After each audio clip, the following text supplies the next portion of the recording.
Thanks for coming. Welcome to the session on very long run economic history. This session developed from an idea in a conversation with John, whom I will introduce. And he told me what the topic of his research was, and what he and Greg are doing is so stunning. I thought that it would make a great general session on long run history. Long run being centuries, a massive amount of work on the part of a historian. So, welcome. And we're missing just one person, Leandro Prados, who I assume will come in just a minute, but let me start anyway. Long legacies, persistence of social, spatial, and economic trends over centuries.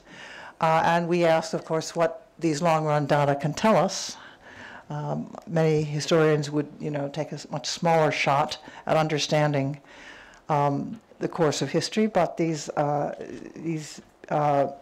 mainly quantitative historians, Russian and Westerners, view it a little bit differently. The persistence of spatial distributions in modern population from ancient times, including Aaron's work about Turkey. Okay, pioneers in the use of surname distribution, they will explain themselves, but surname distribution over these centuries. And they show the long-run persistence of social mobility. There are also scholars here who will be talking about human development indicators and long-run implications, clarify inequality, clarify persistence, and other components of well-being. Finally, the third question, what long-run historical evidence shows these determinants and outcomes of human development, urban settlement, and spatial distributions? We are forced to, because of the number of participants, to limit each person's discussion to 10 minutes. And then we'll have time for questions from you. So I just wanted to introduce and my co-organizer and co-moderator, Dmitry Didienko. We'll introduce the Russian participants. Let me just simply say a few words. Aaron is from here alphabetical order, is assistant professor at the Faculty of Economics at the National Research University Higher School of Economics. And he has published a young scholar, nevertheless, he's got these long-run series in place. One working paper called Minorities, Human Capital, and Long-Run Development, Persistence of Armenian and Greek Influence in Turkey. And he's broadly interdisciplinary. Another external threats and political survival can dispute involvement, deter coup attempts over the long run. Let me introduce Greg Clark, who has spoken at the forum before. And indeed, his first book was published with great acclaim. The Sun Also Rises. The second book, Sun Also Rises, Surnames in the History of Social Mobility, has already been completed and is available to buy. The first book was called A Farewell to Alms, A Brief Economic History of the World. He teaches in sunny California at the University of Davis in California. May I then introduce John Nye. He has spoken in the Gaidar series before. He is more commonly found in Moscow at the Higher School of Economics, National Research University, where he works on various myriad research projects, maybe 15 working papers at once. And among his major publications, the 2007 War, Wine, and Taxes, Political Economy of Anglo-French Trade from 1689 to 1900 by Princeton University Press, is now in press to be in Russian. He has also co-edited a book with Avner Greif and Len Kiesling, also Princeton, Institutions, Innovation, and Industrialization, and has, 1997, his book co-edited with Drobak, Frontiers of the New Institutional Economics. Leandro, I suspect I should wait until he actually comes before I identify justify further. Yes, Dmitry.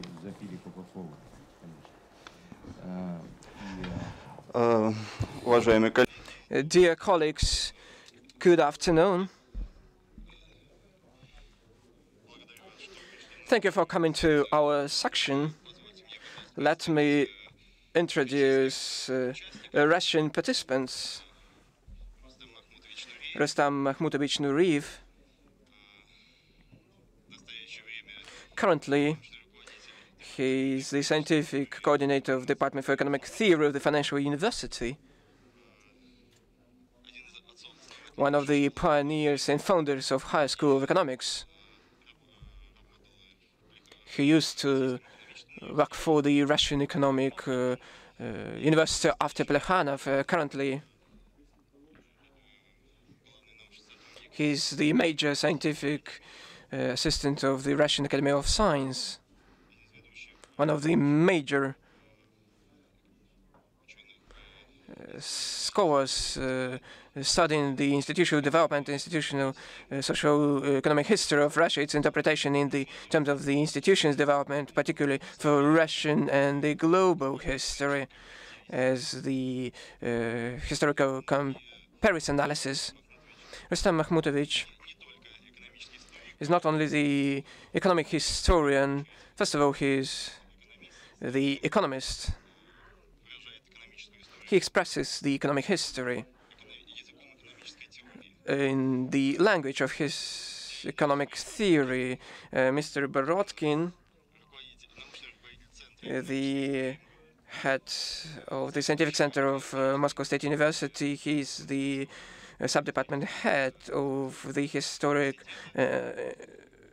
information technologies of Moscow State University.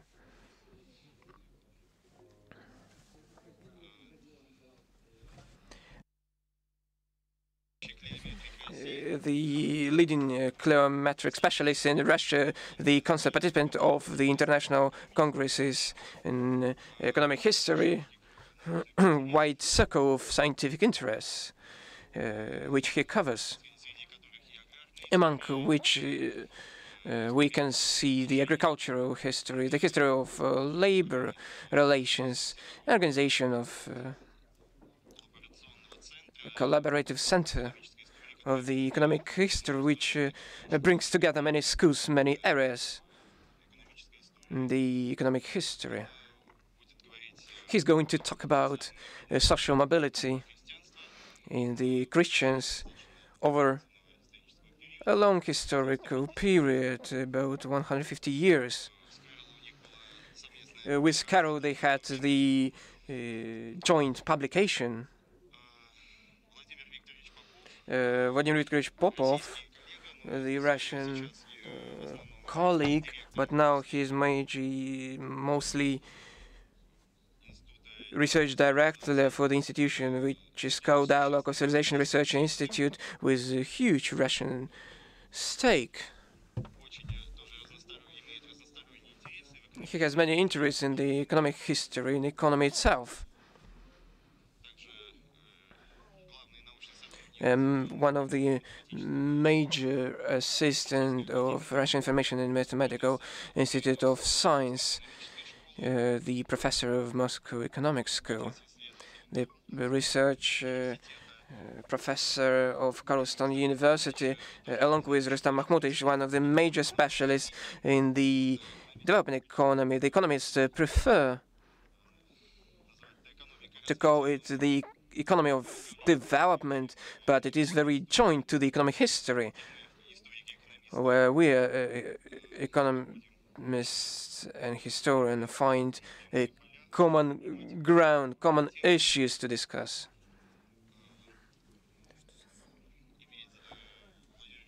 Vladimir Viktorovich has significant experience of cooperation with the UN as the applied scientific research activity. Analytical notes on the issues of inequality areas and social areas of economic relations. His historical and economic expertise, which concerns the comparison analysis of the comparative history of Russia, China, and Western countries. Rustam Makhmutovich and Vladimir Viktorovich are going to elaborate on these institutional issues at different angles. Thank you very much.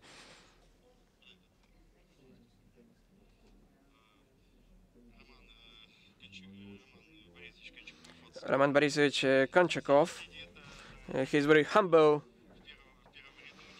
First row, not among the major speakers. He's the head of the subdepartment of history and the lab of economic social history in the academy under the president's auspices. He's the deputy of Carol Scott Leonard for the Center of Russian Research. His major field of interest is the 19th and the start of the 20th century. The problem connected with the modernization of Russia, the reconstruction of national shields. So please continue. Hard-nosed about the time, so I'll tell you when you've got 2 minutes left, and then I'll tell you when your time is up. Can we please start with Greg and John? Either one of you want to go for, since it's at this place that we began this discussion.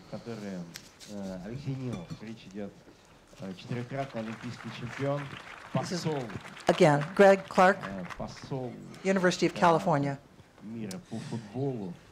Okay, so let's just wait till the slides appear. Here we go. Oh, and I need the...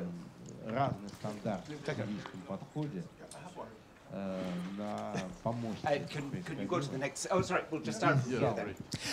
Okay, so this paper I'm going to give is an extension of my book, which has just come out in Russian, and which looks at social mobility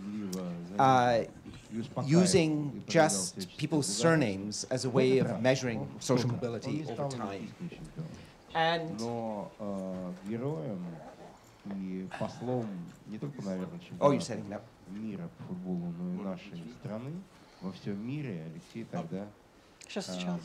Родился и потом продолжает это. Алексей Немов. Okay. No. Okay, there we go. Oh, there it goes. Okay. Let's start again. So this is an extension of my book, which looks at social mobility using just the information contained in surnames. And what the book found was that using surnames, the long-run intergenerational correlation of status, of any type of social status, is actually very high, in the region of 0.7 to 0.8. Amazingly also, that correlation is the same for the late 20th century as it is for places like medieval England, when we could first measure this correlation, or for 18th century Sweden. And so we get this very strong persistence revealed by surnames. And we find also with surnames that there is eventually complete social mobility, that everyone's descendants are eventually predicted to become average. The only problem is that this process seems to take 300 years, 10 generations. And so the world is a fair place if you can wait long enough. And the other thing we find is that this correlation, this very strong correlation, is what controls the fates of various subgroups within populations. And so if you have ethnic subgroups like African Americans or the Jewish population in America, it implies, as I say, very, very long-run persistence of either elite status or underclass status within societies. And so social mobility is there, it's ineluctable, but it's very, very slow.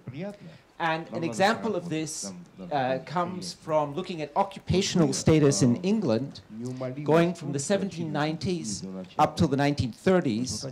And if we start off with 3 different groups of surnames that have these differences in status, you'll see that those differences are still persistent up to the present moment.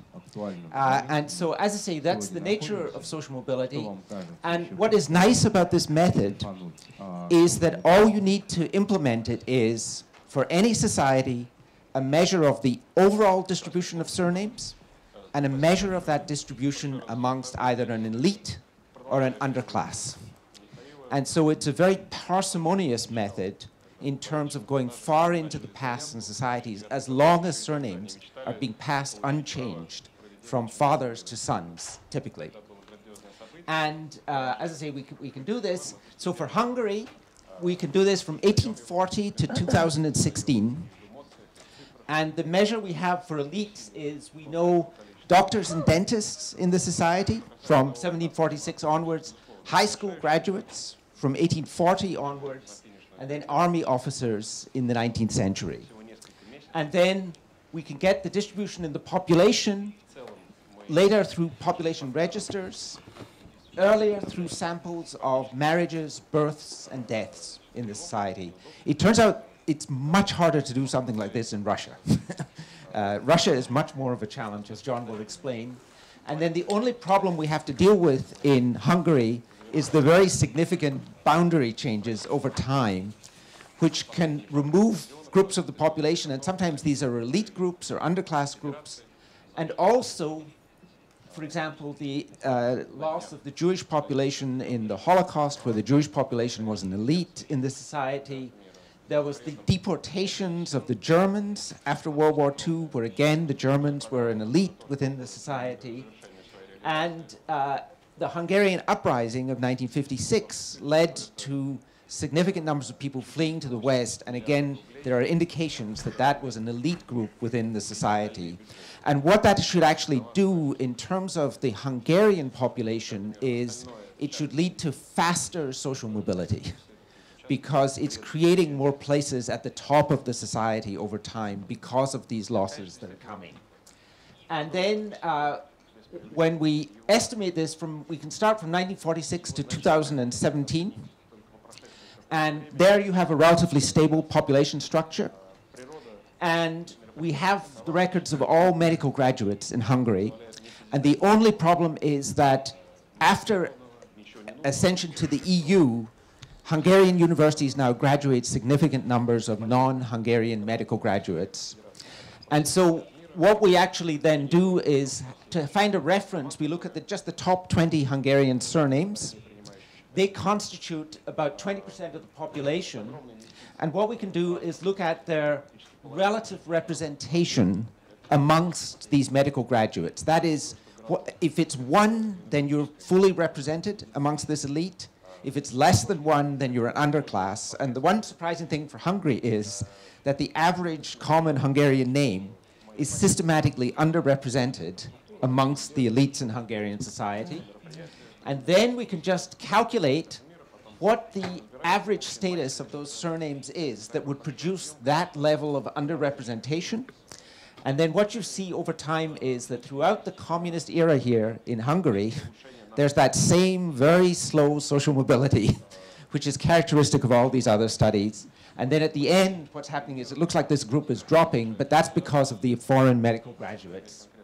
And then to find elite surnames, it turns out that all you need to do is look at surnames that end in Y, except for, it turns out, GY, LY, and NY. And it turns out that we do know why these are elite. I forgot the exact details of why in the creation of surnames these constitute an elite set of surnames. But starting in the 1940s, they're almost 1 standard deviation above average educational status in Hungary.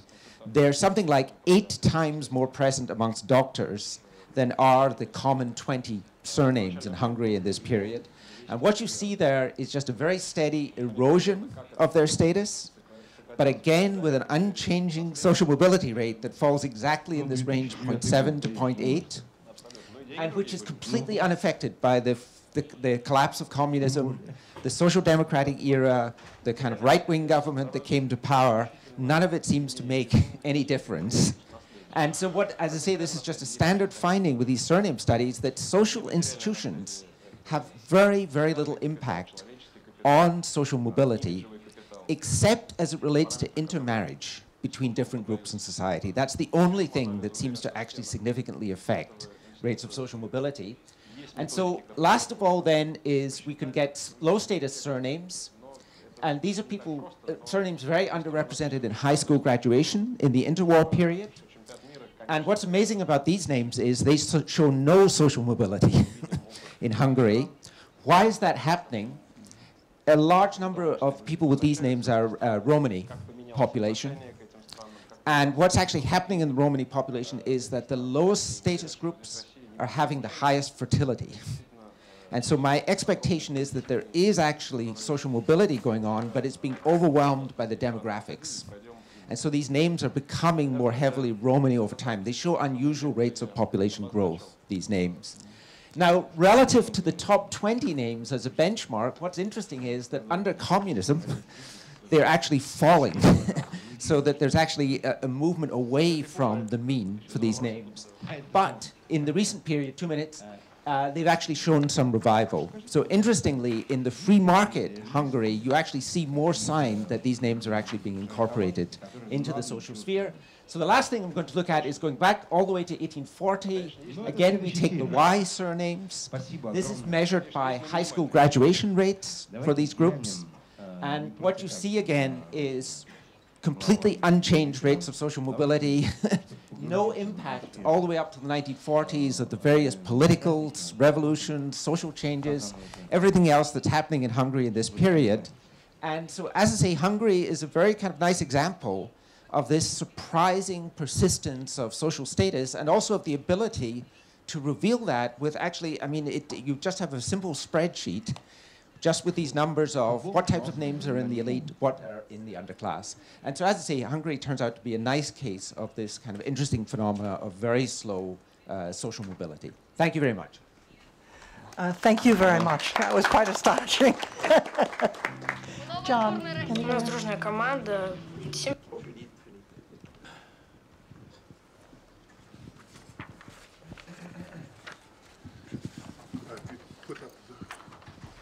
Уважаемые коллеги, ladies and gentlemen, good morning. I'm not going to waste your time by going through a lot of the background since this is a continuation of Greg's work. I will note that I represent both George Mason University in Virginia and the Higher School of Economics today. Work. And this work is joint with Greg Clark, as well as several people, Maxim Bryukhanov and Sergei Polyachenko in the Higher School of Economics. Now, the main thing about Greg's work you need to pay attention to is that most of Greg's work says that nothing matters. In the sense that institutions don't seem to change this high persistence of the elites. In other words, high numbers like 0.7, 0.8 means low mobility, except in Russia. And that's what we're going to see today. Russia is a slight exception to a lot of Greg's work. However, there are special challenges in working in Russia, not least of which is that there are multiple elites. For the sake of this talk, to save time, I just want you to, if you're confused about what elite is, we're going to discuss different kinds of elites, but today I'm going to focus on educational elites, where these are people who are overrepresented in Moscow state in the Tsarist period. But there are other elites. We are going to study things like the generals and colonels in the imperial army. We also have lists of nobles. We have things like urban elites, such as Jews and Jews with German names, etc. But we're not going to discuss this in this talk today, just to give you a flavor of what we're doing because it's quite fresh. And in fact, some of this work is all, we just did it Saturday. So, okay. I'm going to skip a lot of this stuff, but since you know Greg's work. But basically, for Russia, we're going to focus on Moscow State University today. And we're going to focus on two things. We're going to focus on Moscow State University, and we're also going to focus on not just Moscow State today, but on high scorers of the USE scores, the YEGE. in Russian. Since we have, it turns out, the list of all colleges and universities in Russia and all students admitted and their EGE scores between 2009 and 2016 or 2010. So we have like 7 years of scores. So we can literally, for every single name in Russia, for somebody who took the EGE, place what their average test score is. So we can do this. So anyway, let's go through this. I'm going to skip this, but this is the example of the kind of stuff Greg does, and he's already mentioned that. So in MSU, if we look at some background, we find that Moscow State has always been one of the elite universities. In 1860, there were 1,500 students, and later on more. It's roughly comparable to Oxford in terms of overall order of magnitude, in terms of numbers. And you have a big change in the revolution. So, for example, the early revolution led to a removal of the restrictions on Jews being admitted to Moscow State. But then later on, supposedly newish anti-Jewish restrictions were put into place in Moscow State, and it supposedly went up and down during the revolution. And then after 91, supposedly these have been removed again, and so we want to start, later on we're going to see if some of these effects. Also, early on, you see a group of elites in the sense that those names ending in ski are more elite in the terms of more overrepresented than those names ending, say, in Yev or Ova or Ov. Names. So Ov names tend to be non-elite, and ski names tend to be more elite in terms of performance historically. Some of this changes because many of the ski names are Ukrainian and Polish, and when Poland ceases to be part of Russia, that also affects this. All right? So we have data for a lot of classes. We only have limited data for the Soviet period, so that's not finished yet. So we're going to focus on the imperial period, 1910, and the early years of the revolution, and then we're going to talk about the modern period. So let's jump ahead. So if we look at, say, the basic surname distribution, we see something like the following. For common Russian names, they are 75% of the general population, but they're only 65% of Moscow State. And in 1920, they actually fall. So the common names actually become less common in Moscow State after the revolution. However, mildly elite names like ski are 17% of Moscow State in 1910, and then they drop to 11% in 1920. German Jewish names increase in relative distribution during this time period. And we can also look at surname distribution by religion.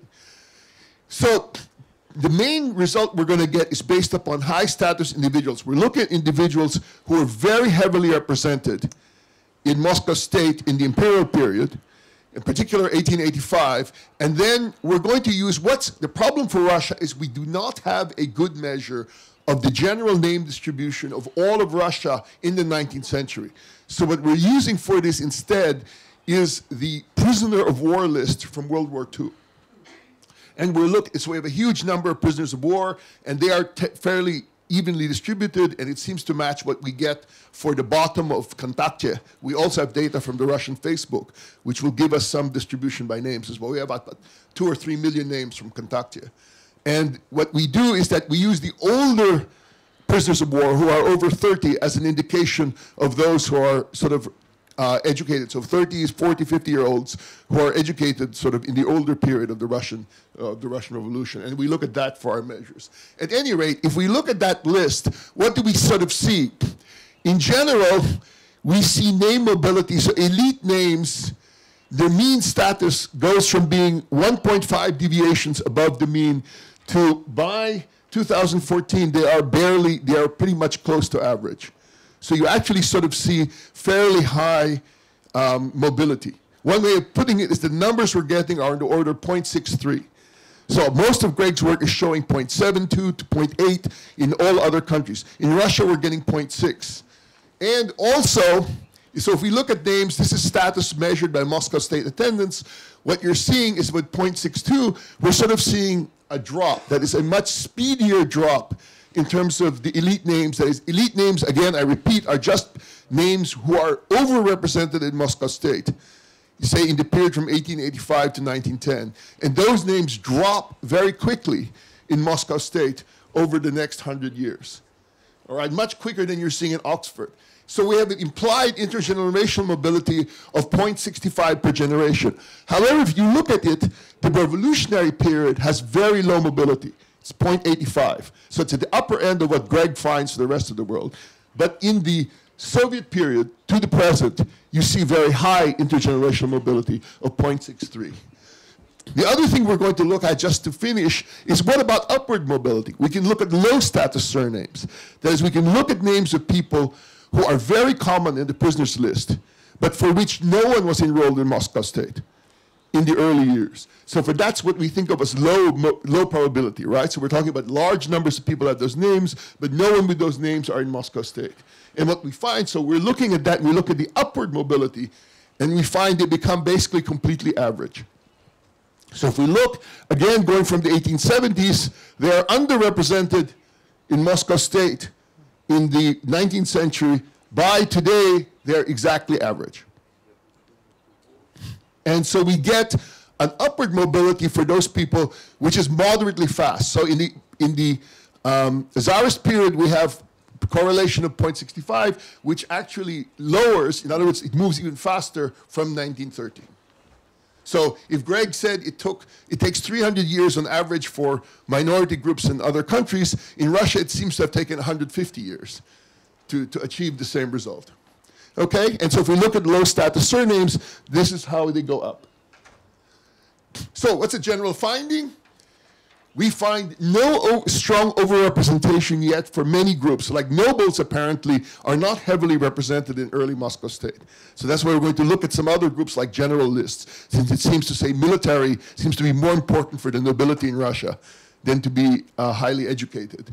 However, the results for the Soviet Union after do seem to suggest higher social mobility in Russia than you're getting in the US, the UK, Sweden, China, now Hungary. So that seems very interesting. And mobility seems to have increased strongly for lower status state names after the 1930s. Another way to think about that is that if you have a couple of revolutions, 2 wars, and enough people dying or moving away, you can get some higher social mobility. At least that's what we think, but we're not sure yet. As I said, we're going to look at some of these things. Other future work, so you have an idea, is we're going to list of prominent scholars and scientists in these periods. We're also going to look at the distribution of regional names in the top 5 or 6 schools in Moscow over just the last 10 years. And we can look at the distribution of it, since we have all the EGE scores for all the universities. We're using the USE scores. We can look at these and we can identify regional names. We're also going to look, we have lists of the most highly cited Russian scientists in physics, math, and biology. And we're going to look at those lists, say the 1,000 scientists in each of these fields in the 1990s versus today.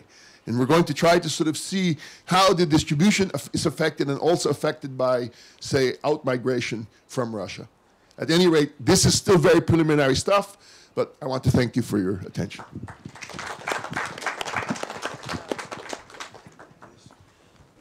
Enormous thanks. That was really fascinating. It's kind of you to present research which is very, very, very fresh, and delighted. Thanks. Aaron, are you in this cluster? Are you in this cluster on surnames, or should we just go to? No, he's not in the surname. No, he's not. Okay. Can we move to human development? Can I introduce Leandro Prados, which I had not done before. He just arrived. Professor of Economic History at CPER at Groningen and Carlos III University. And he has, just to mention a few of the articles that he's done, he's created a massive database, Economic Freedom in the Long Run, Evidence from OECD Countries, 1850 to 2007. Mismeasuring Long Run Growth, The Bias from Splice National Accounts, Human Development as Positive Freedom, Latin America in Historical Perspective. Again, Leandro Prados. Thank you very much.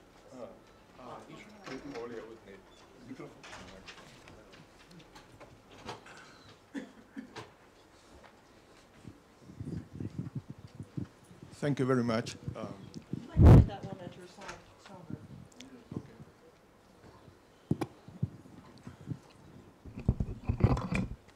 Yeah, I'm going to see. Okay. Thank you very much, Carol, for the introduction. It's a real pleasure being here, and it's a real pleasure to see you again after such a long time. I'm going to address something different. In this case, is something called human development. As you are all aware, for a long time, economists were very happy with GDP per head, per capita income, as a measure of well-being. In fact, many of my colleagues would tell me that all you need to know is what happened to the economy, to know that well-being was improving over time. But there is a dissatisfaction, since most people tend to think that there are other elements in well-being, such as access to knowledge, health, political representation, voice, in civil liberties, and so on. And in this debate, 25 years ago or more, there was a new measure suggested by the United Nations, which is human development. And my index is not exactly the same, but basically the idea is to have a multidimensional approach to human development. And this is Amartya Sen's ideas are underlying this index. And basically the idea is that economic growth is a mean for an aim. And the final goal is people deciding about their own lives. So enlarging people's choices is the main message of human development.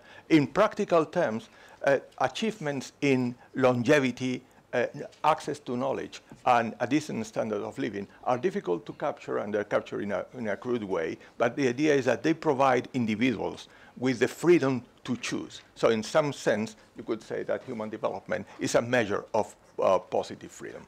I'm going to have 6 bullet points. Okay, I'm covering, just let me tell you that I'm covering a period that which covers the last 150 years.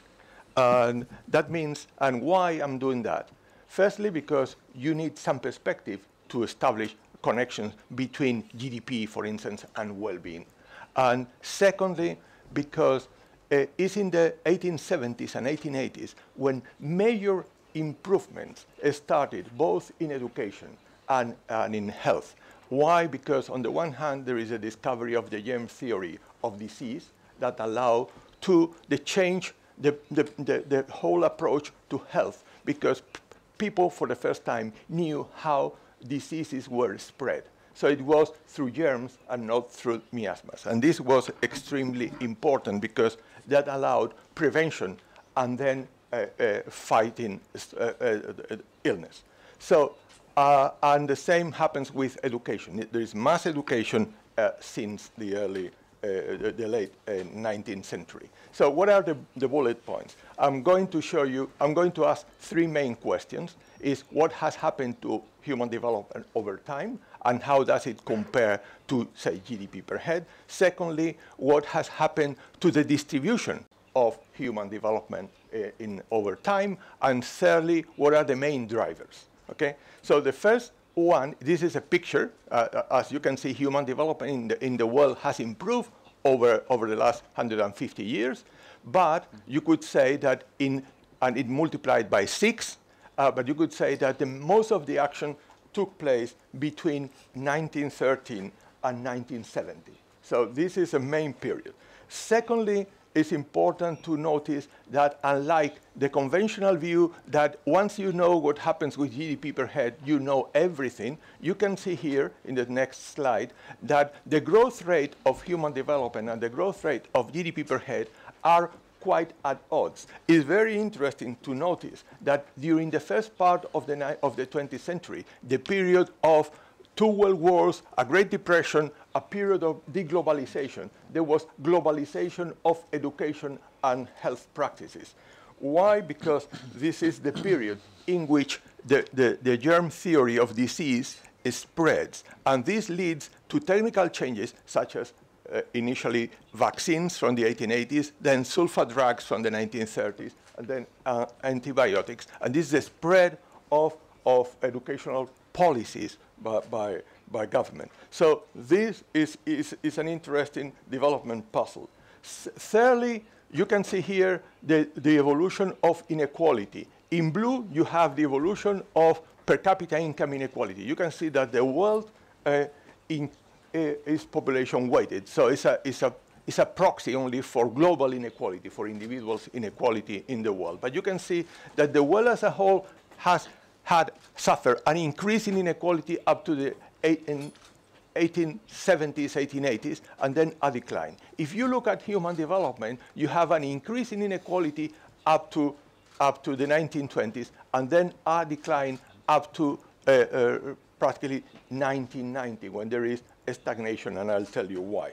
This is important because here what you have is the inequality in terms of human development is to some extent, to a large extent, driven by the evolution of the diffusion of the health transition. The first health transition, moving from infectious to chronic diseases, which is associated to the germ theory of disease, that spread it unevenly. So it brought with it an increase in inequality. Then when it became a global phenomenon, there was a massive reduction in inequality. And it's very interesting that India under colonial rule, sub-Saharan Africa under colonial rule, countries like Spain in the 1940s after the Civil War experienced dramatic improvements in life expectancy. So why? Because it's when the germ theory of disease was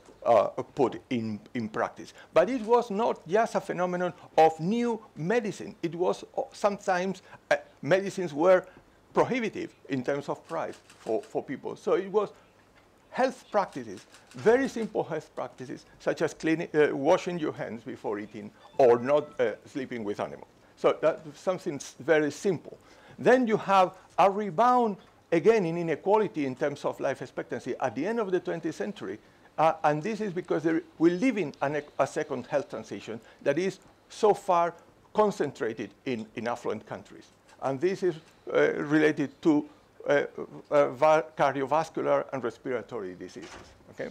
And vision problems. And so for the time being, we have closed a Kuznets curve of inequality, and we're starting another one. Let me just show you, if I have a few more minutes, to the evolution of different regions. And the three at the top are what you would call OECD countries, Japan, Western Europe, and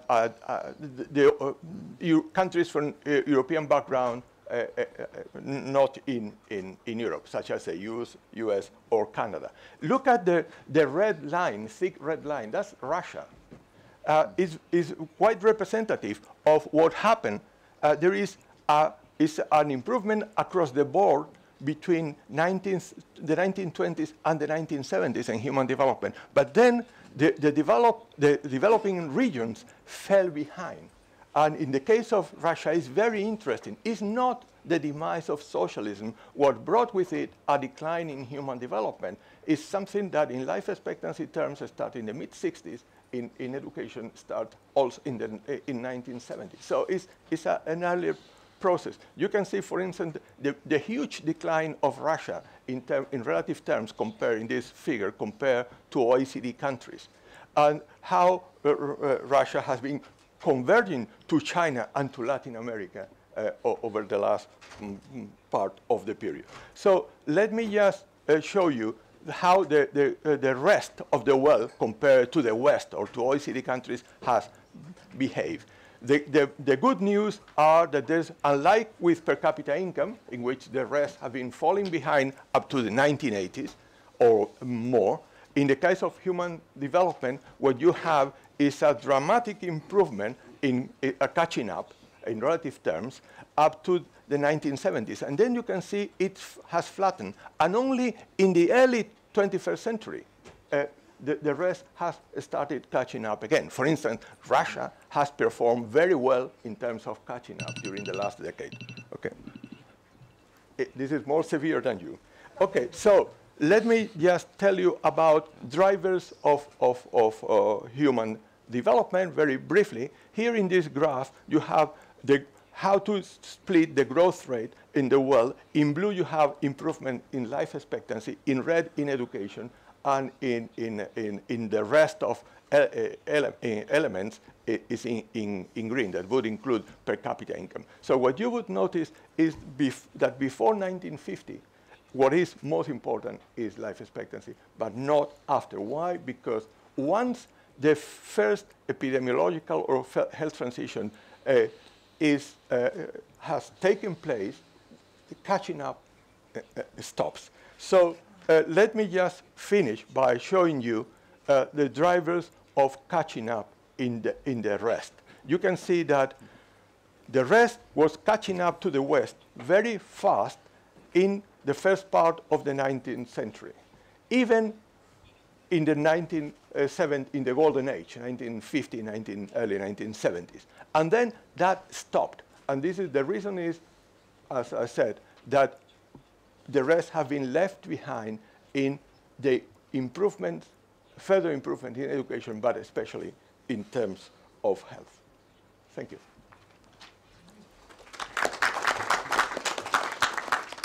Huge thanks for that presentation. That was really fascinating. We're now moving to long-run human development. I'm just wondering if Rustem might want to talk. Rustem? Могу, да. Другое дело, что у меня... Yes, I can do that. The point is that I have a very specific presentation report. It might seem to be very conventional. The point is that over the last years there is a gap between these wonderful research, three out of which you have listened to today, and the books on the economic history. So the many ideas, great ideas, unfortunately, are not covered in these books. That's why I took as an example the classical issue. It is the genesis of capitalism in England, but the point is that we have so much data accumulated, which unfortunately cannot be seen in any Western or Eastern European textbooks. Next slide, please. I might take the clicker and thank you very much for your assistance. You see, it is a very dramatic growth in terms of the population, and the question is, why did it happen?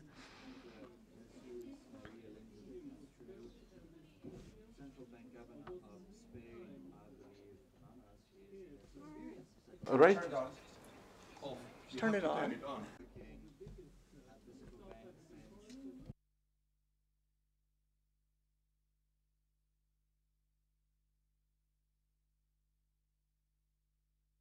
Спасибо большое.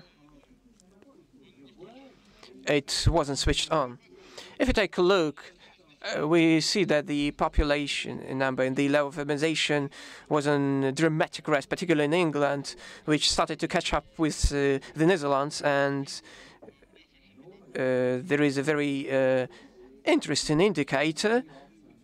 If you can see this indicator for the development, which covers the indicator of urbanization and the indicator for the population growth. But it's important to note not only these, but the literacy level. If we take a look at this area, we can see that the situation changed quite drastically, and the faster growth was in terms of the education in England.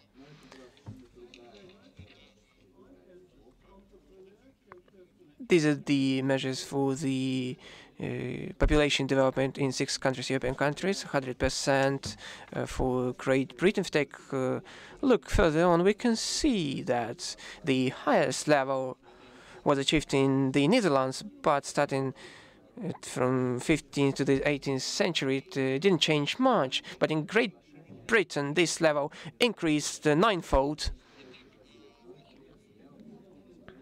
We should take a look at the situation which happened in the initial accumulation of capital in this manner. To the right, you can see those colonial constituencies which used to be... Can you hear me? Okay. Great, thank you.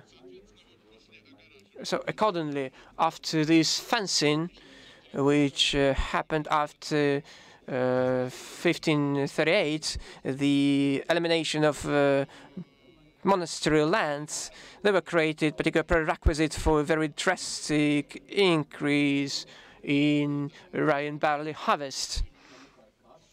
These are indicators which show the dynamics starting from 1550 to 1570. We can see that the Netherlands and England demonstrating fast growth compared with other countries by 2 times. So it created the prerequisite for the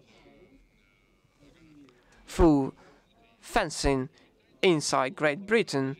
If we take a look at the distribution of lands, we can see that although the share of landlords stayed at the same level, but the feudal level increased 2 times, and particularly for nobility, freeholders decreased 2 times, and the lands of the church and the crown decreased by 3 times. In fact, the comparison of the labor productivity in harvested areas show that England from 17th century to the 1845 has achieved very fast growth. It was higher 4 times its Q divided by L. In France, for instance, if you take a look at the harvest yield, it's higher than 3 times Q divided by L. And the harvested arable land, particularly per capita, was higher compared with France. It entailed the change of the agricultural structure in Europe, 17th and 18th century. So accordingly, distribution of the population in major European countries. Take a look at 2 interesting facts. The first is that the transformation which took place in the urban population increase, but please pay attention to the very interesting fact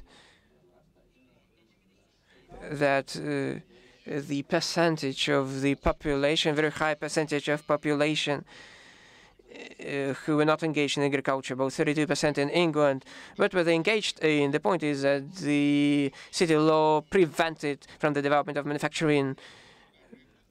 That's why it started to develop within the inside areas. It entails development of inner shipbuilding and those rural roads which used to be in the 17th century. So as a little conclusion, I'd like to mention and brief on the tradition, so-called 5 o'clock tea. In England, particularly the rise in income led to the situation that 15% started to account for tea drinking, as there was a huge decrease in the sugar cost, and it entailed its higher usage. See how the prices for tea went down and the consumption of tea and coffee increased. So you can see very interesting research and service on the economic history, which make the teaching of economic history absolutely new phenomenon. We are living at the edge of the revolution. Unfortunately, we do have a gap between these fantastic findings and conclusions and the level of education and teaching. I wanted to be brief. Thank you very much for your attention. Thank you very much for your presentation. On a long run here? Can I use the microphone? Yes, this No. one. And microphone also. Yes. Welcome. Okay. First of all, I would like to thank the organizers, Carol and Dimitri, for having me. So, so I'm going to talk about the impact of population history, the legacy of population history on long-term development. So let me just give you a little bit background and motivation. So this is a picture taken from outer space of the nighttime lights, and it's a good summary of how populations in the world are spatially distributed and how the level of economic activity varies across space. And when we look at this picture and try to understand why people live where they live and how economic activity is organized over space, perhaps the first answer that comes to mind is the direct influence of geography, like locational fundamentals, on this distribution, right? So, if you look at the Saharan desert, not so many people live there. But we also know that locational fundamentals cannot be the whole story. There are also historical contingencies. The institutional development in different regions that may have a long-lasting influence on economic activity. So, one set of studies, in fact, show that even though biogeographic endowments may not be as relevant as they used to be today, there is sort of a path dependency through various mechanisms that early transition to agriculture, due to the more favorable initial biogeographic endowments allowed. Today we see a positive correlation between the timing of the agricultural revolution in a particular region and current income levels. So another example is the role of state history, right? So there are several studies simply documenting that longer duration of state history, meaning the presence of any kind of political authority above the tribal level, predicts higher income. So, we can actually also talk about the studies that find that the historical state of technology in a country in year 500, 1500, or even earlier periods simply predict current technology adoption. Okay, so, and in fact, there are also studies trying to understand to what extent it is the history of the locations that matter for development, and to what extent it is actually the people, the cultural and institutional heritage that people carry with them to the regions that they settle. Okay, so when we look at large-scale migration flows after the discovery of the Americas, and when we sort of try to understand what the ancestral composition of populations imply for current development, we indeed see that actually ancestral background matters a lot. Okay, so, and there are several studies documenting that if you adjust for the experience of statehood or the timing of transition to agriculture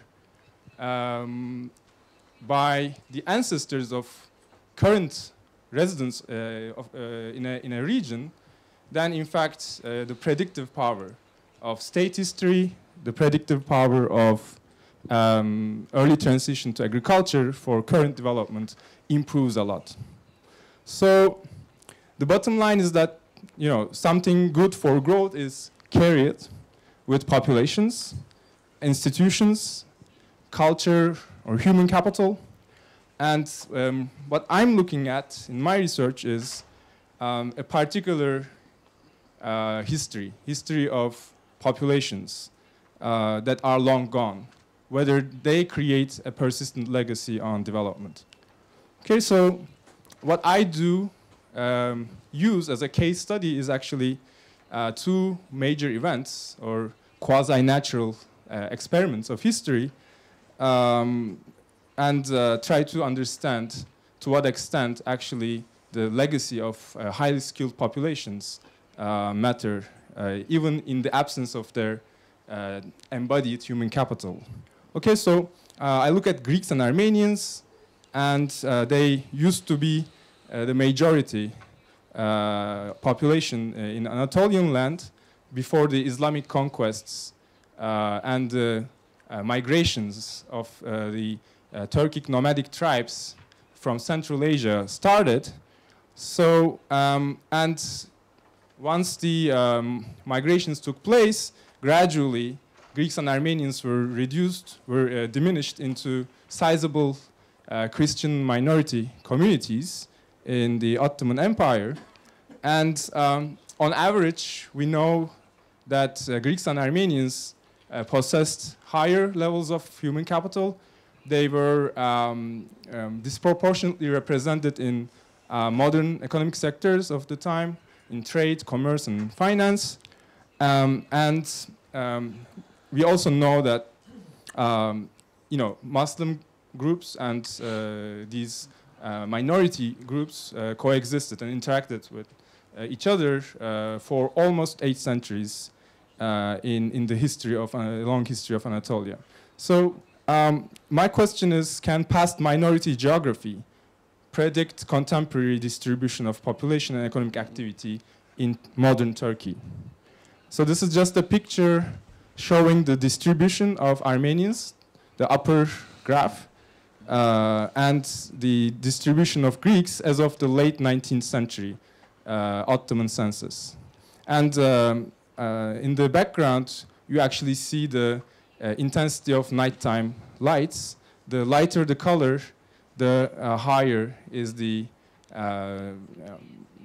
level of economic activity as proxied by nighttime lights. Okay, so, and if you just look at the conditional relationship between the share of Greeks and Armenians in the late 19th century and the average nighttime lights, what you see is a positive and strong relationship here. So ex-high minority regions are today actually more densely populated. They are more urbanized, and they exhibit higher nighttime light density today. And this is even after we compare regions that are actually similar in geographic endowments, like distance to sea, lakes, major rivers, agricultural suitability, and other variables, geographic variables you can think of. So this is sort of a story of persistence, and we can actually try to sort of zoom in to villages and neighborhoods, to the level of villages and neighborhoods. So this picture simply shows the locations of Greek and Armenian community buildings, monasteries, churches, hospitals, and so on. We can simply look at contemporary villages and neighborhoods in Turkey and see if those villages and neighborhoods that have some old Greek and Armenian community building in the near vicinity exhibit higher nighttime light density. And we indeed show that actually there's a strong positive correlation between the proximity and to old community buildings and nighttime lights. And what we also show is that actually part of this relationship is driven by the early ancient settlement patterns. So this is just a relationship between ancient Greek sites and nighttime lights, but this is not the whole story. So even if we account for the locations of the ancient Greek sites from archaeological evidence, nonetheless, the Greek and Armenian presence predicts a significant share of the variation in nighttime lights today.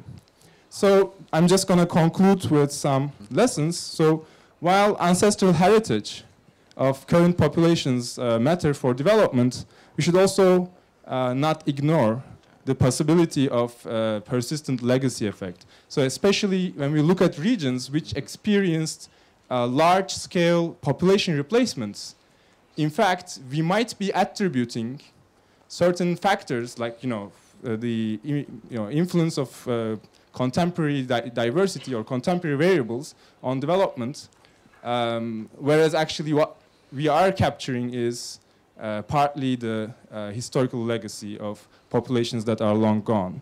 So in the future, I would like to actually unpack this reduced form legacy effects that I showed to you and simply try to understand to what extent these are driven by persistence due to agglomeration and to what extent actually there were other post-expulsion factors that reinforced this legacy, historical legacy. Thank you very much. Thank you. Thank you, Aaron. That was really extraordinary. That was great. Vladimir. Thank you. Well, I can use this device, yes, and yeah, thank you so much. Can you please down? Спасибо.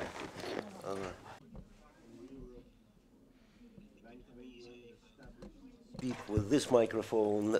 Let me please say a couple of words in English. I'm grateful to Carol and to Dmitry for organizing the panel, and I'm glad that I'm invited and has a chance to tell you about my research. The theme is on the screen, and I just want to make sure that you know that I can answer the questions in English to avoid the difficulties of translation. The slides are in English as well, so it should be easy to follow. But otherwise, I'd like to speak Russian, because the major language of the audience is Russian.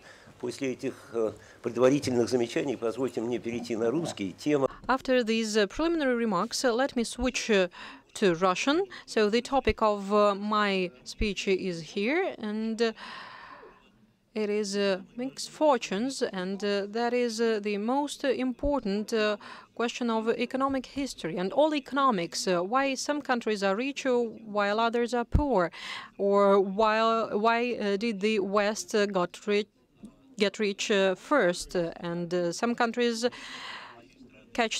caught up faster, whereas others did it slower, and still others have not done so even now. And before I show you my charts, I would like to tell you that I have a book published on this topic. It is also called Mixed Fortunes, and this name was not invented by me, but in English, fortune means three things. First of all, that is fortune, that is money. Second, that is like destiny. And third, what is this third meaning? I'm sorry, I have forgotten it. So fortune as wealth and as destiny. And let me leave the third behind. As soon as I recall it, I will tell you. But in Russian, regrettably, there is no concise word like this to express the same.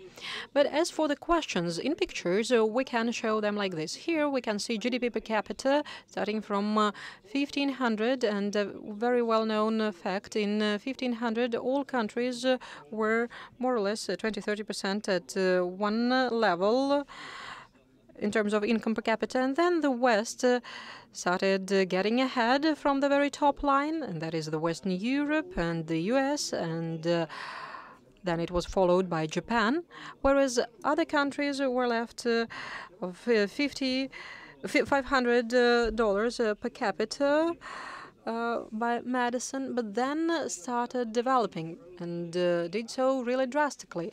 And we know that there were 5 precedents in the world when developing countries turned into developed, and it all happened after the Second World War. Japan is belonging to this group of countries, as referred to by some scholars. And Hong Kong, Singapore, Taiwan, South Korea, and Japan used to be at the level of 20% of income per capita from the US, and then in 2-3 decades, they bridged this gap and got to the level of almost 70-80% from the US level. And as for well, sometimes they say that Singapore and Hong Kong are cities, and Japan was on the verge of developed country between 2 world wars. But as for Taiwan and South Korea, these are 2 large countries that made this huge leap, which is really impressive to all. And economists say about it, Korea and Egypt were on the one level in the beginning of the 20th century. And now South Korea is a developed country and Egypt is where it was. And the difference is just 30 years. And Southeast Asia is following this path, and we can see Malaysia, Thailand, China, and Indonesia, and Vietnam. And China is now following the path of 5 developed countries that I mentioned on the previous slide. And it also happens in other parts of the world, like in Tunisia, Botswana, and India. And if you are interested, actually I have a spreadsheet like this. Well, I understand that is hardly visible, but these are approximately 20 countries that showed faster growth than others in 1960 to 2013, and over half are Southeast Asian countries, but there are also Botswana and some European country like Spain, Greece, and some Middle Eastern country like Oman, Tunisia, and Israel, that in this 50-60-year period get in this group. And other developing countries did not show any impressive growth. There were certain ups and downs, but here you can see the history of Brazil. And first it was lagging behind before the 19th century, and then it was at the same level in respect with the US. And there are even worse examples and scenarios. For example, the history of Argentina, and it fell out from the rich country club because first it was developed and then it turned into a developing country. And why did it so happen? Why did the West get rich faster than other countries? And a lot of articles and books are written on this matter. And the second question is why do some developing countries like Latin American countries and Russia started growing in the 18th century, following on the Western path, but did not come in step with the West? And the gap that turned up in the 18th century did not grow, but did not decrease either. And another question is why do other developing countries like Southeastern Asian countries started growing in 1950 only, but afterwards showed really dramatic growth. Some in 30, others in 50 years became really developed.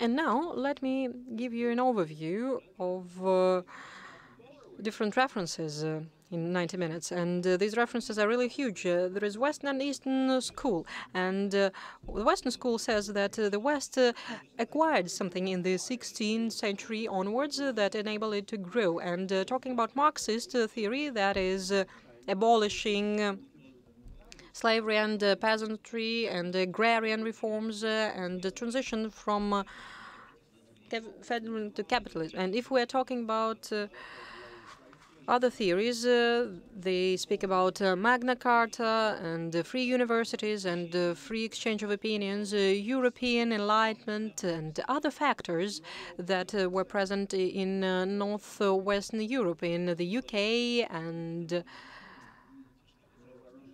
other countries. Another group of theories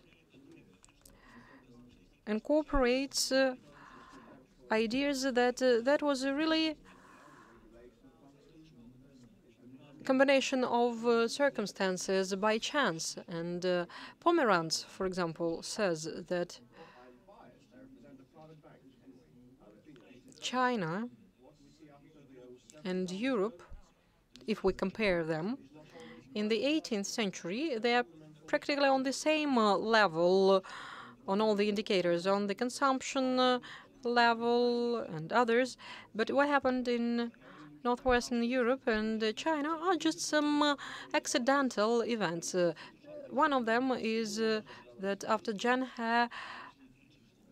He travels, it was prohibited to build large vessels. in China. If they did not do so, then it would have been China that would have discovered the US, and there would have been large migration that would entail the increase of the labor cost, revolution, industrial revolution, and so on and so forth. But it did not so happen. And what is the drawback of these explanations? Jack Goldstone is present here, and I like to quote him. He says that there used to be a large diversity in customs, languages, and social structures that was supposed to give birth to divergency before 1500 in growth rates, but it did not so happen. Why, for example, did Greece not face industrial revolution? Because they had free people, and academia is a word that comes from Greek, but somehow it did not so happen. And as I do not have any time left, let me say that I have just a third explanation. I would say that Gregory Clark's, who is present here, explanation is an explanation that goes beyond these two schools, and my explanation goes beyond these two schools as well. They are different, our explanations, but still, let me voice my explanation, please. Somehow the clicker does not want to go to the main picture of mine. Okay, here it is. So there used to be collective institutes everywhere.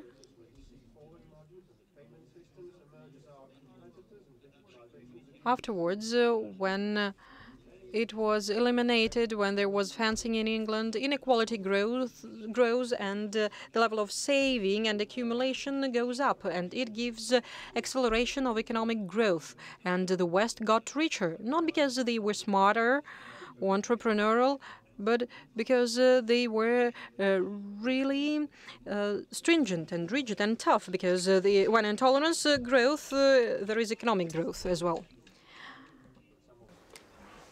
Are you waiting for the flash? It's a question about my presentation.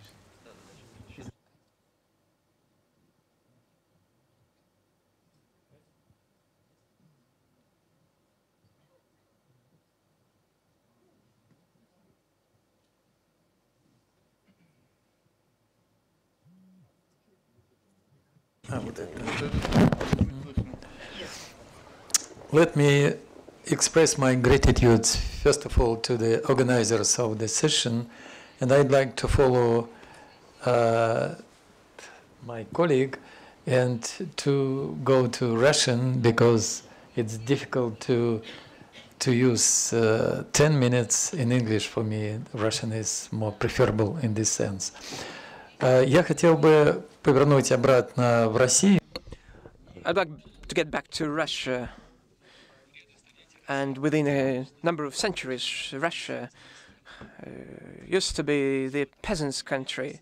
So talking about the issues of social mobility, we should talk about peasants' mobility. I'd like to suggest taking a look briefly at this mobility over the centuries. So here we can see the picture of the end of the 19th century.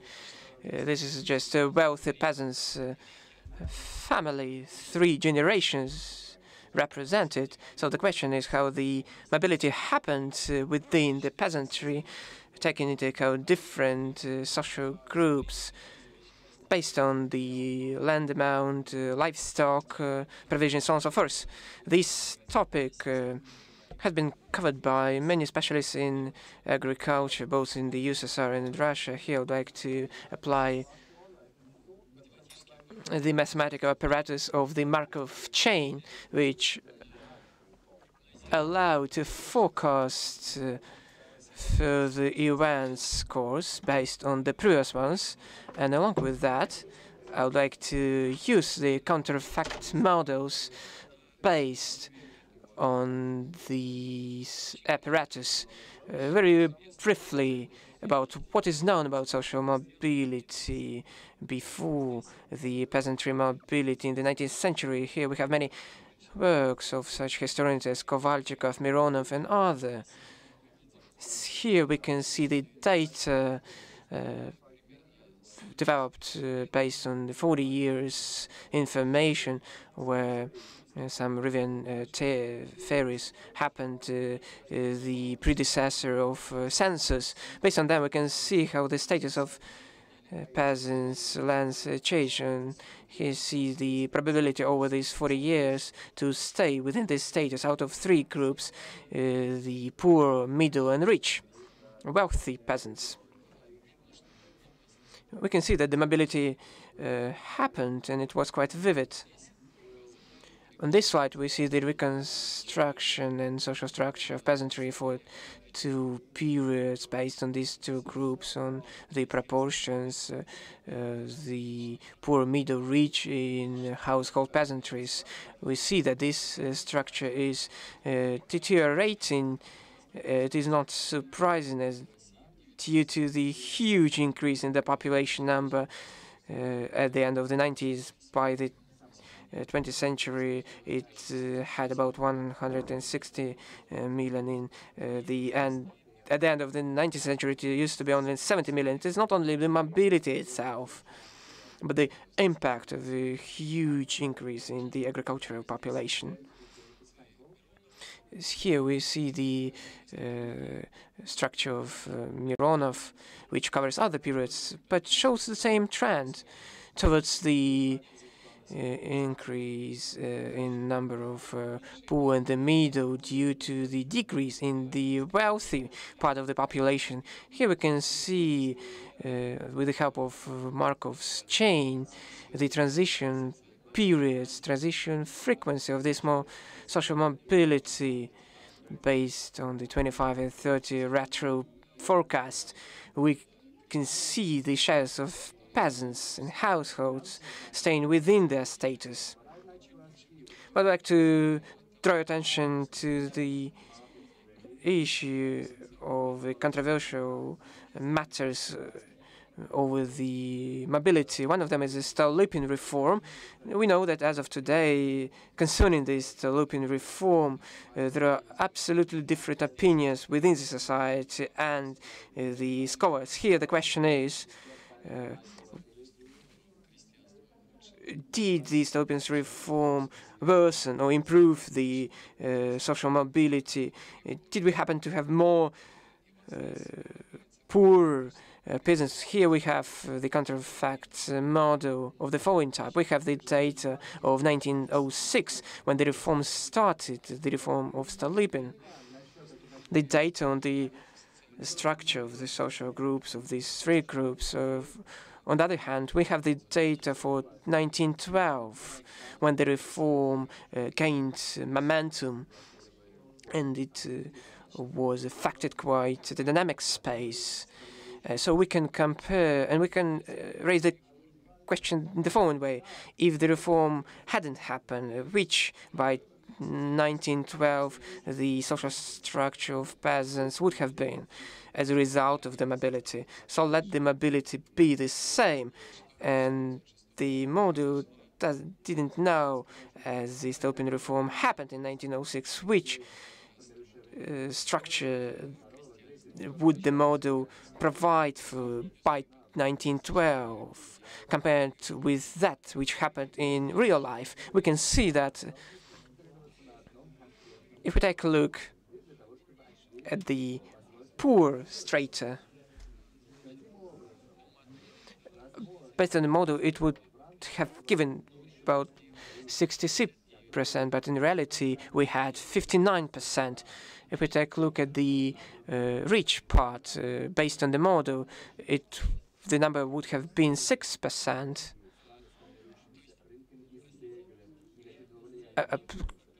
In reality, there were 6%, but based on the model, it should have been 8%. So if the Stolypin reform hadn't happened, so the structure would have been more positive. But in fact, there is nothing strange about that. The reform aimed at launching processes of active social mobility for the wealthy peasants to be even more wealthy, at the same time for the poor peasants, maybe those addicted to alcohol, not competitive, to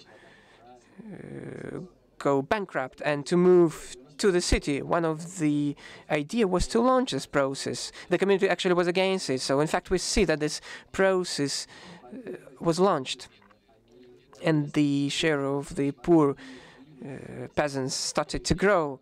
But here we have the effect of the huge increase in the population number. Over these 6 years, the increase was about 10 million in the rural areas. So, and it had its impact, of course.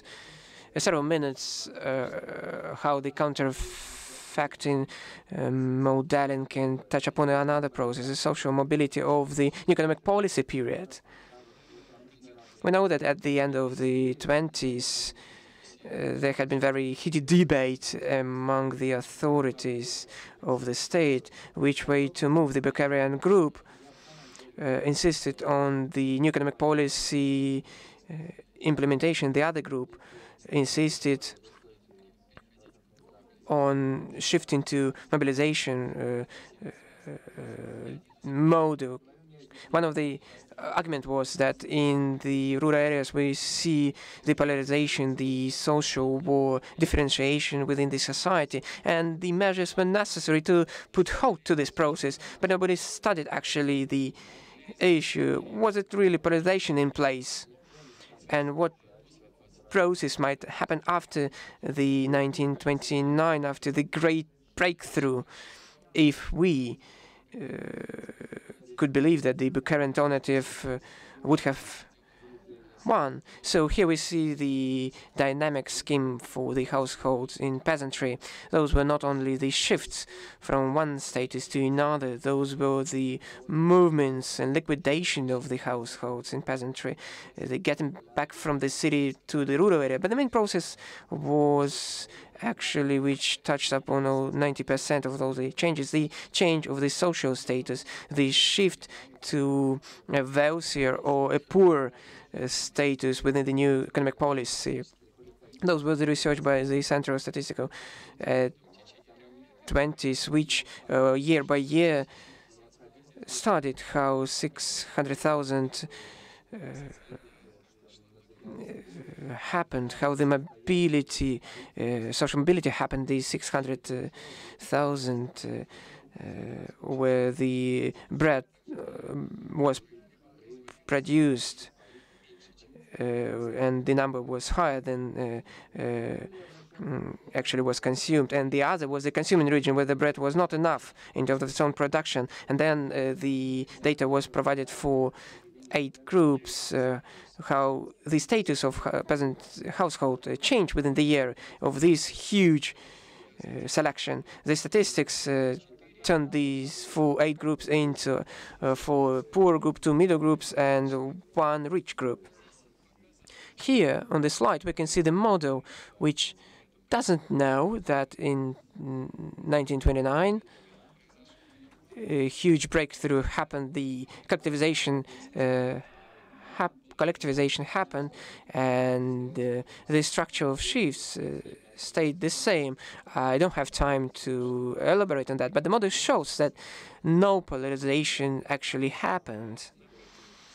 We see the accumulation of the middle groups. Most poor shifted to the middle strata. The wealthy strata doesn't demonstrate huge surge for this wealthy region, from 3% to 5% only. For the consuming region, it is very close to the flat level. It is very close to the zero.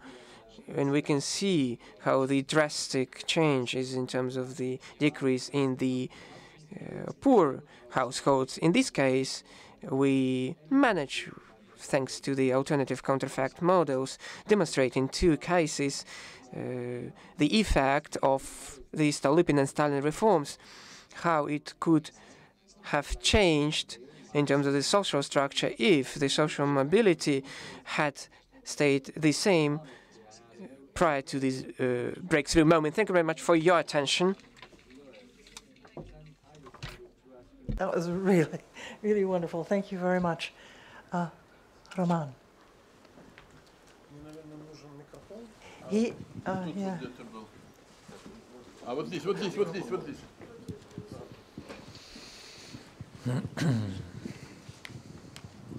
Спасибо. Thank you very much. I'm very thankful to the organizers for the opportunity to address this section.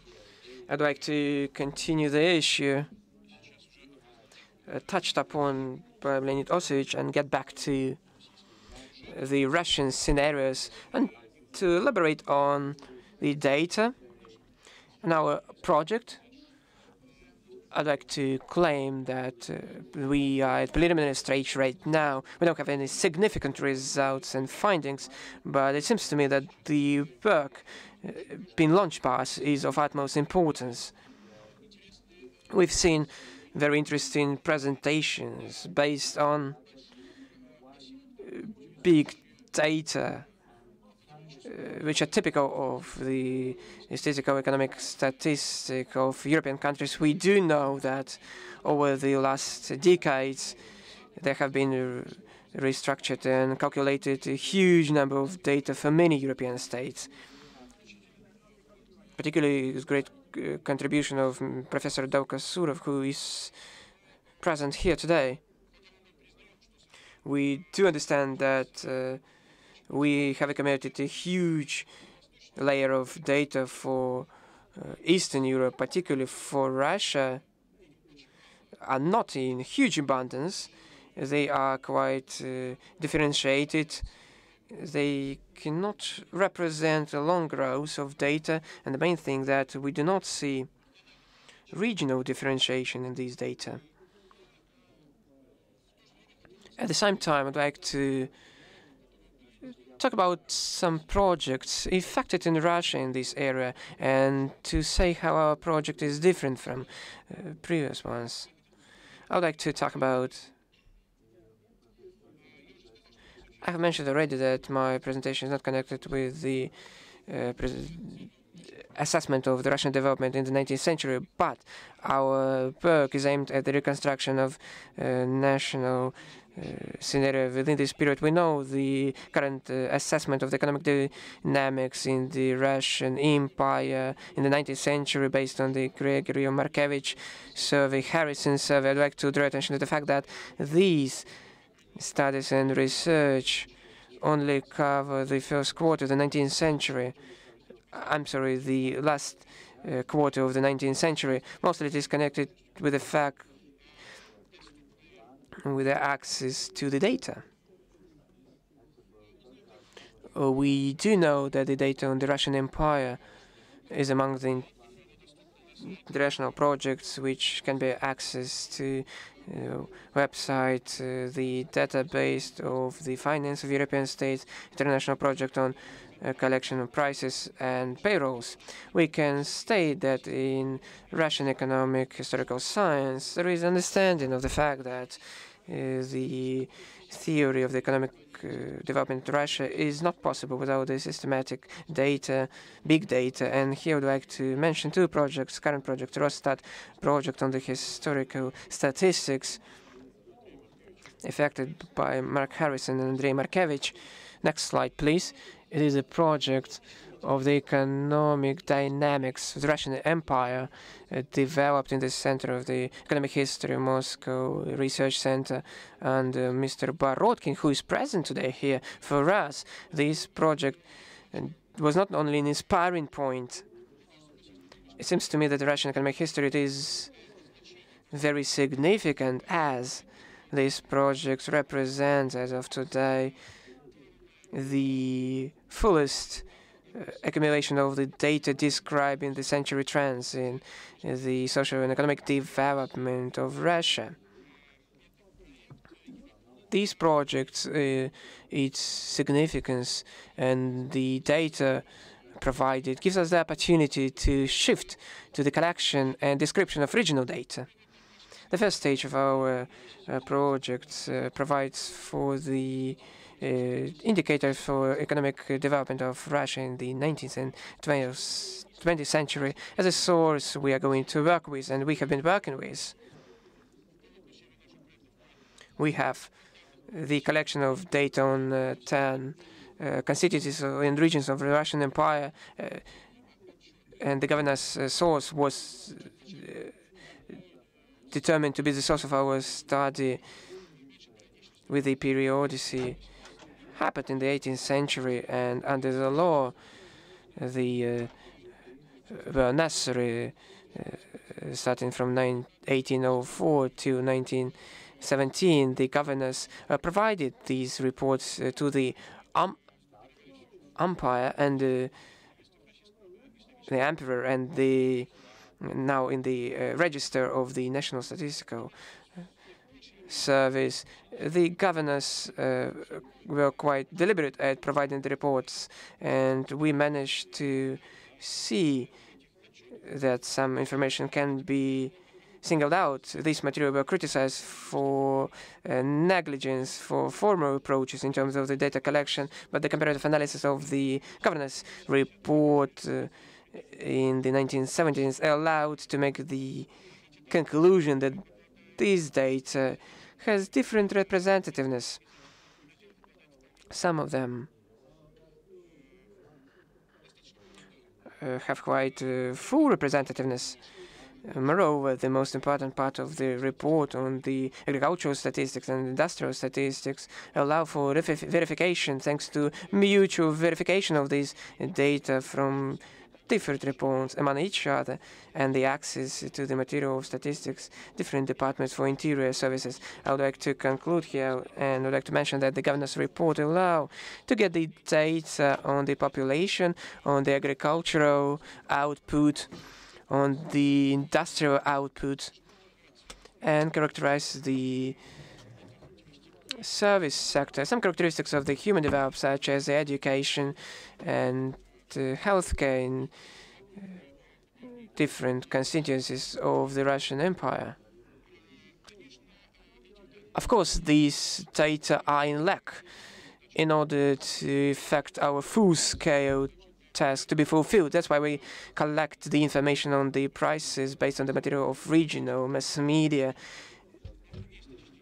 and we apply to other statistical sources which have this regional data inside. Undoubtedly, we need to adjust the methodology in terms of the reconstruction,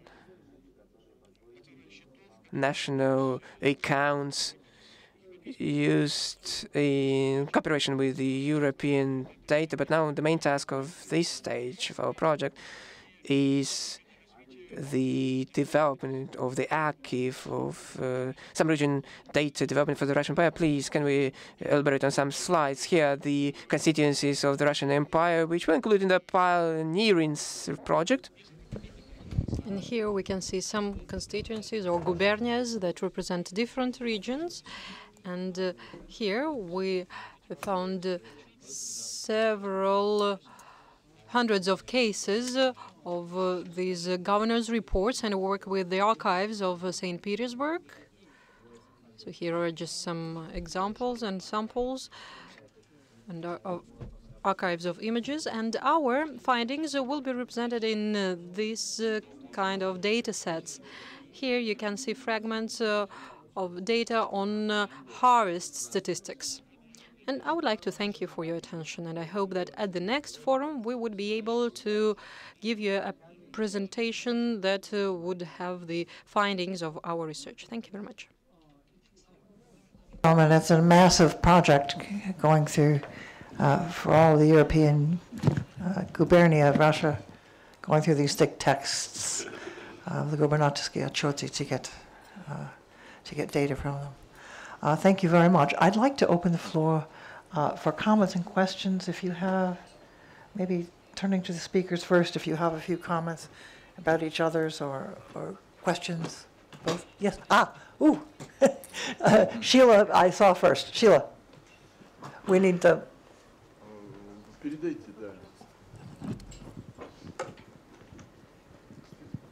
Or shall I just speak without? No, then it won't be translated. Thank you. Yeah, my question is to the first two speakers. Now, I heard from Professor Clark that nothing matters. So I'm a historian, Sheila Fitzpatrick. And I was, of course, discouraged But then from Professor Nye, I heard that after all, in the Russian case, sometimes something matters. And what I thought particularly seemed to have mattered was something that I myself have studied, that is upward mobility in the Stalin period, and particularly after the Veliki Перелом, the revolution from above. But as I looked at the way you were, I mean, I know this is all extremely provisional. You're in the middle of working this out. But as I looked, I thought your formulation of after the 1930s, that's the way you put your results, where you actually show a diversion from the nothing matters normal situation. I wondered whether that can't be broken down a little bit more, because the impact, first of all, not only of the affirmative action policies of the late 20s and 30s, which I've particularly studied in education and social mobility, but also, of course, the much larger processes set in motion by the Great Break itself, with the industrialization, urbanization, flight from the countryside, and so on, that this is going to have its impact actually in the 30s. It should show up, especially when you use your Moscow University data. It should show up quite quickly in the 30s. Now, if you're going to talk about after the 30s, which I understand to be the 1940s on, you've got the war and a whole different set. But it seems to me if you broke down a little bit, you might actually show us something matters thing. It might come out more clearly. And now to you, this is, of course, you know, historians make these, I mean, small-scale historians like me make these sort of petty objections. But I thought about your Hungarian case, which is, of course, fascinating. But I also thought of the fact that at the beginning of around the 1900, people with non-Hungarian surnames, German and Jewish, and many of them, I imagine, fall into the elite category. If they were in state service, like teachers or whatever, and I think more broadly, they had to change their names. Now, what does that do to your investigation? Yeah. Both of you, actually. So I appreciate the question, because this is exactly one of the things that concerns me. You have to understand that we're limited by the fact that we can't so far access the Moscow State data between 1930 and 1990. We've been getting some resistance, and so we're trying to get it. Basically, I cannot explain how much of the change is due to what happened post-Soviet Union or during Soviet Union. So we would really like to get the data. Moscow State has not been entirely cooperative. And so if we can get our goal is, in fact, to get the data from, say, at least 3 or 4 periods. If we could get, say, the 30s, the 40s, the 60s, and the 80s, that would be great. But we've spent a year on this with no progress. So, like I sort of said, you should not be misled by my graph that it represents a continuous. Basically, what we have is 2 endpoints. We have 1930 and we have after. And what explains between 30 and 13 in 2013 is unclear. Ron, you had a question, yeah. Thank you for the comments on Hungary, and that is some concern to us. For these name studies, we hate name changing, and Hungary, unfortunately, had significant changing in particularly 1900 to 1930. But one of my co-authors there has actually done some study of the nature of that changing. And so as we improve these estimates, we will, I think, be able to get an idea of what types of names were, say, the Jewish population changing from and to. And then we can actually modify the estimates to take into account this effect, right? And one thing I will say, though, about Russia is that one of the things that will increase upward mobility is if you kill off the ruling class, or you drive them into exile.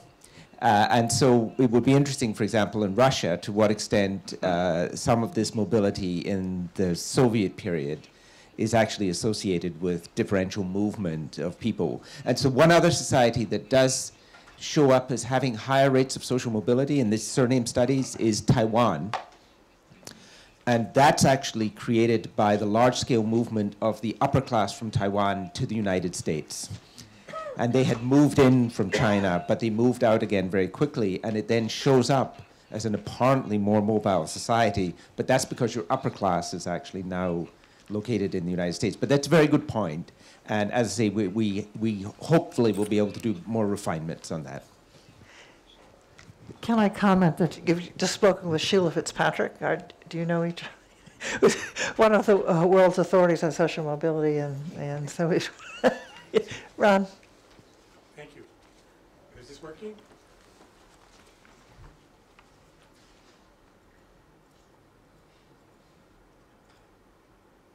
Stop.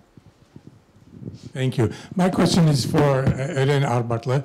That was a wonderful, interesting paper, but I was wondering what your ultimate hypothesis would be about why that correlation occurs between where Armenians and Greeks live and the nighttime illuminations, etc. And I wonder, I would have a very primitive or simple answer to that. And that is, this is about the built environment where industries were, etc.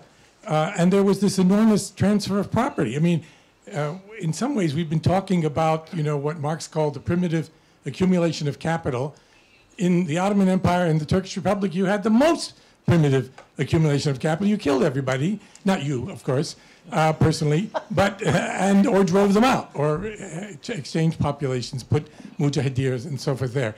And we know from memoirs of Sabancı and others that they were given this property from Armenians and Greeks in a transfer to a kind of national bourgeoisie.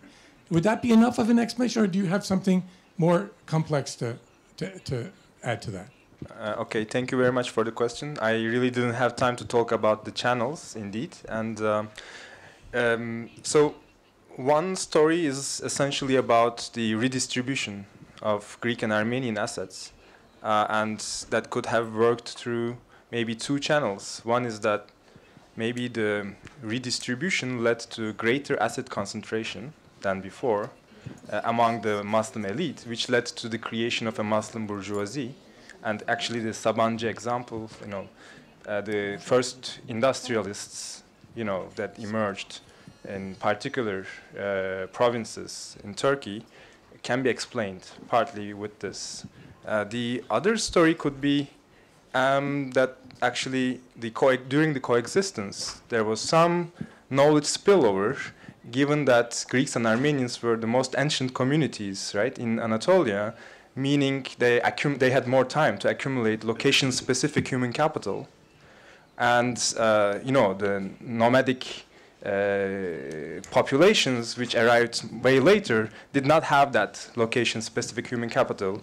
If you just think about the agricultural techniques, how advanced they were, and the gaps between the two populations. So there could be some spillover, let's say, human capital spillover, that explains part of it. And in fact, it's actually amazing future research to actually try to understand how conversions into Islam might be another channel of continuity. So yeah, I think, in the paper we are not really able to nail down what channel is more important, even though we show some evidence that wealth concentration and the human capital accumulation, the impact of minorities, either directly through the spillovers or indirectly through the market mechanisms, right? The emergence of the first markets, local markets, attracting probably more skilled Muslim population later on into these regions, and some, path dependence in the location of first economic activity and development and urbanization. These are all, potential explanations, and yeah, I agree with you. I saw your hand first, and then you. Алексей Колесник, экологическая академия. У меня вопрос к господину Арбатле. Можно ли понимать... have a question to Mr. Arbatli. Can we understand the results of your studies as that culture does not disappear with those who carry it in general? So the culture itself and human capital accumulated do not disappear while the carriers disappear. Can we understand it like that? With your interpretation, it's just that it takes, I think, some more research to simply isolate this explanation that there was some spillover, right, between these two populations. On the one hand, the Greeks and Armenians, and the other Muslim groups. And in fact, one future research project will definitely we will try to look at the we will construct some measures of local segregation between Muslims and non-Muslim communities by simply looking at the distance between churches and mosques and try to see if actually the minority legacy effect is more pronounced in those localities where mosques and churches were closer to each other. That might be actually one way to get at the spillover channel. So this is something we are working on right now. Thank you.